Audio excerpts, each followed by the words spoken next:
ഇന്ന് ഞാൻ ഉണ്ടാക്കുന്നത് നല്ലൊരു ബത്തൽ മീൻ വറ്റിച്ചതാണ് കേട്ടോ. അപ്പോൾ അതിനായിട്ടൊരു ചട്ടി എടുത്ത് വെച്ചിട്ടുണ്ട്. ഇനി ഇതിലേക്ക് കുറച്ച് തക്കാളി കഷ്ണങ്ങൾ ഇട്ട് കൊടുക്കാം.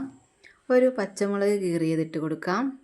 ഇനി ഇതിലേക്ക് കുറച്ച് കറിവേപ്പില, ഇഞ്ചി വെളുത്തുള്ളി പേസ്റ്റ് എന്നിവ ചേർത്ത് കൊടുക്കാം. ഇനി ആവശ്യത്തിന് ഉപ്പ് ചേർത്ത് കൊടുക്കാം. ഇനി മസാലപ്പൊടികളൊക്കെ ചേർത്ത് കൊടുക്കണം. കുറച്ച് മുളക് പൊടി, മഞ്ഞൾപ്പൊടി, മല്ലിപ്പൊടി, കുറച്ച് പുളിവെള്ളം എന്നിവ ചേർത്ത് നന്നായിട്ട് മിക്സ് ചെയ്തെടുക്കാം. കൈകൊണ്ട് തന്നെ നന്നായിട്ട് മിക്സ് ചെയ്തെടുക്കണം. തക്കാളിയൊക്കെ നന്നായിട്ടൊന്ന് ഉടച്ചെടുക്കാം. അപ്പോൾ ഒക്കെ ഉടച്ചെടുത്തിട്ടുണ്ട്. ഇനി ഇതിലേക്ക് കുറച്ച് വെള്ളം ചേർത്ത് കൊടുക്കാം. ഞാൻ ഇപ്പോൾ തന്നെ ഇതിലേക്ക് മീൻ ചേർത്ത് കൊടുക്കുകയാണ്. ഇത് തിളച്ചതിന് ശേഷം മീൻ ചേർത്ത് കൊടുത്താലും മതി.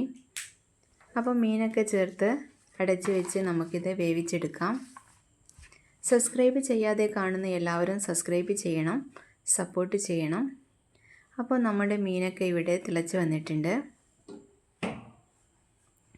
ഇനി ഇതിൻ്റെ മുകളിലേക്ക് കുറച്ച് പച്ച വെളിച്ചെണ്ണ ഒഴിച്ച് കൊടുക്കാം.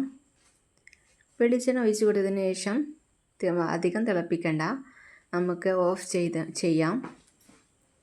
അപ്പോൾ നമ്മുടെ മീനൊക്കെ ഇവിടെ റെഡി ആയിട്ടുണ്ട്. അപ്പോൾ അടുത്തൊരു വീഡിയോയിൽ കാണാം.